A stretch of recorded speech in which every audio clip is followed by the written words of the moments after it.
Hey everybody, welcome back. So as the title says, we're talking about clickbait today. What's good about it, what's bad about it, why do we do it, and this came up specifically because I put out a really clickbaity title here a couple videos ago and really interesting responses out of it. And of course, since we haven't done a video with old Silent Bob here in a little while, we're going to have him out and kind of give an update on him as well today on Intrepid Exotics. Whether you're a lifelong keeper or just getting started, help us encourage responsible keeping, conservation, and public education in the interest of keeping our reptiles safe and healthy as we protect them for future generations. You're invited to spend time with us as we experience these awesome animals together on Intrepid Exotics. So we're still doing regular handling sessions with our Sri Lankan here. He's still a little bit edgy. I try not to mess with him all the time, give him his own space and stuff like that. But, taking him out of the enclosure today, he put up a little bit of a fight. He wasn't thrashing around or anything. He just didn't want to be held. But he hasn't struck at me. He hasn't musked. So he's doing good. He's doing about as well as can be expected. But the topic today is clickbait. And there's a couple different ways we describe it. When you hear people talking about it, there's good clickbait and there's bad clickbait. And I guess the analogy that I'd like to use for something that's really bad clickbait, where you click on the video and then, you get a little bit into it and you keep waiting because it gave you an impression of something that was going to be there, and you get to the end of the video and it's not there, and you're like, that was rude. Stuff where, you may say something like, in the thumbnail, you'll have a picture looking down from the top of the Empire State Building. And then, your title might be, I jumped off the Empire State Building. And you're like, oh, okay, this could be cool. And then you go in and you watch the video and, it shows, maybe some drone footage of the building and stuff like that. And you get all the way to the end of the video and you see the guy on the front steps and he jumps off the top step. I mean, that's anticlimactic.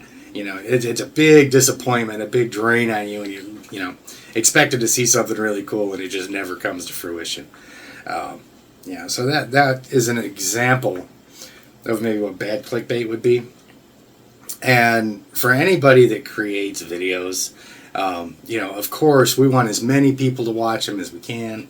We want as many people to click on them as we can get to. So we try and put some effort into, making things look interesting in the thumbnail and the title and stuff like that. And some people are better at it than others. I know myself, one thing that I do is, you'll hear people say, you got to start your thumbnail before you do your video. And it's kind of hard for me to do because a lot of my thumbnails are just screenshots right out of the video.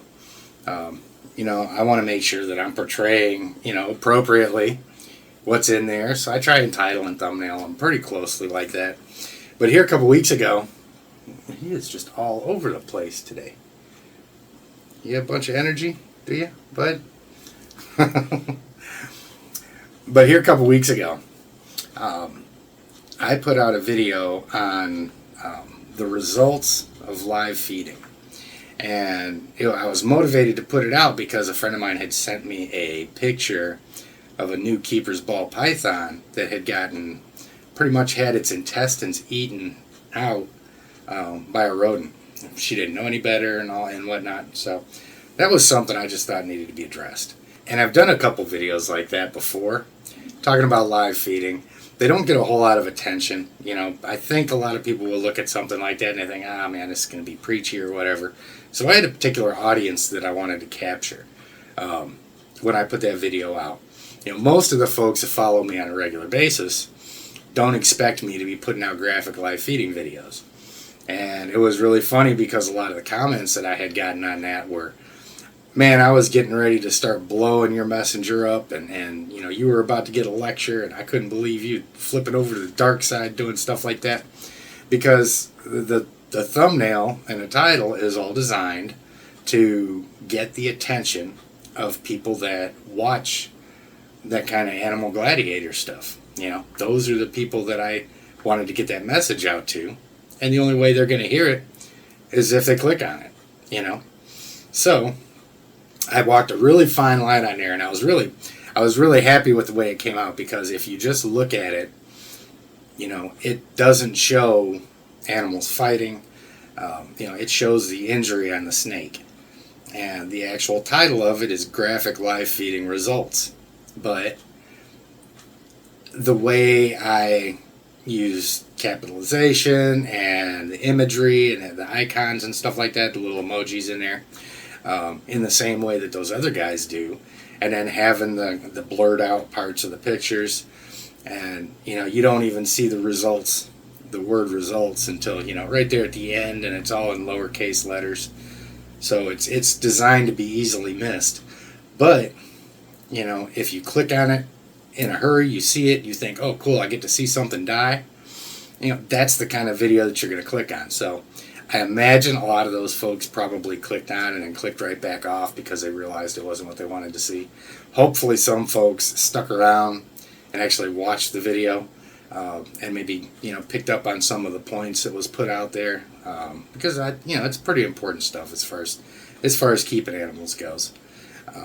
But you can see, even in that video, even the way it's set up, the thumbnail is nothing more than pictures that I used in the video. I clickbaited the hell out of that thing, and still the literal meaning of the title was exactly what the video is about, and the picture was straight out of the video. So that's a way that I used clickbait to draw somebody else's attention that doesn't normally watch my stuff. And I only really had one person that really came at me in the comments over that, because they clicked on it expecting to see something fighting and killing each other, and instead they got a discussion about it and why that's probably not the best practice. And man, they fired off, you're talking all this stuff about clickbait and you're doing it yourself and you're using it yourself. And I was like, yep, but I challenge you to find something in there that's not an accurate representation of what's actually in the video. Because like I said, you can clickbait things to draw certain people's attention without lying about the content. And that video is a perfect example. But it was really, he's sitting here, no tongue flicks, just staring at me. Which is, of course, why I've got my finger right here. So if he decides to get a wild hair and go for my nose, then he's only going to... Oh, there we go. That's better. The tongue flicks are what we're looking for. Keep going. The last thing I want to do is get bit in the nose while I'm sitting here looking at the camera. But, part of the criticism that he had, of course, was, because you'll hear me in different videos talking about, this clickbait stuff, and we use that word to mean different things a lot of times.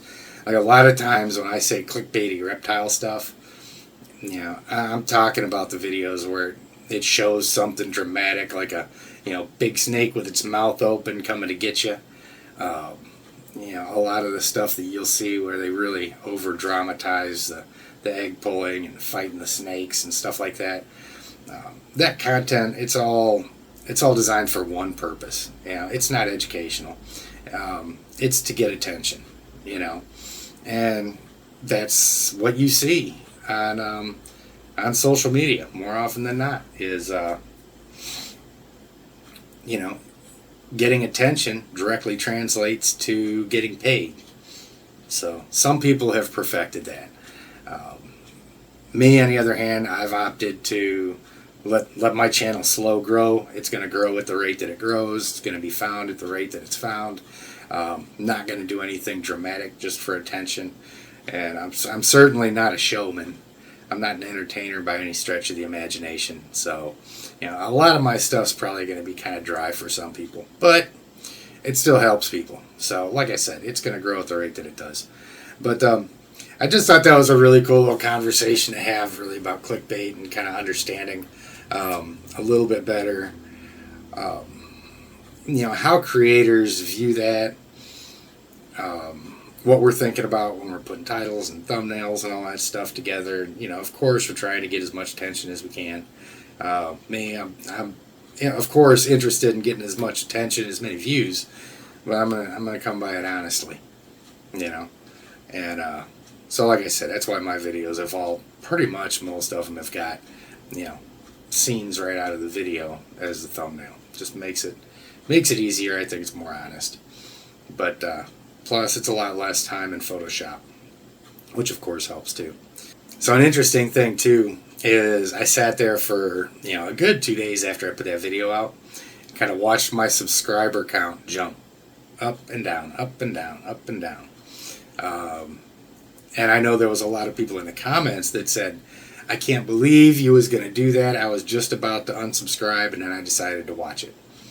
And they was like, man, kudos, thank you, that needed to be said. But at a glance, you know, I think a lot of people that were subscribed to my channel just because they, you know, really enjoyed the educational aspect of it and the fact that I don't do stuff like that, probably seen that and automatically thought I flipped to the dark side and just left. And honestly, I can't blame them. I would have, you know, I've done the same thing on channels. You know, I may have seen one or two and subscribed to them real quick and then seen something else that they put out and I was like, okay, yeah, this is really tacky. And I can't support that. So I know there was some of them like that. But again, you know, if we're doing something trying to better the community and you got a message that you want to get out to a specific type of person, sometimes you got to do things that's going to draw the attention of that specific type of person. So I think most of the folks that have followed me for a long time kind of knew what was coming. So you can see the video that I'm talking about in the end screen. If you look up here, you can go straight from here and check that video out, especially if you're one of the folks that seen it and thought I started doing live feeding stuff and decided to click off the channel completely. You may want to take a couple seconds to see where that discussion was actually going. So I'm going to let Mr. Bob go home here. And don't forget, like I said, if you hadn't checked out that one video that we've been talking about, check it out here. And I'll see you guys next time on Intrepid Exotics.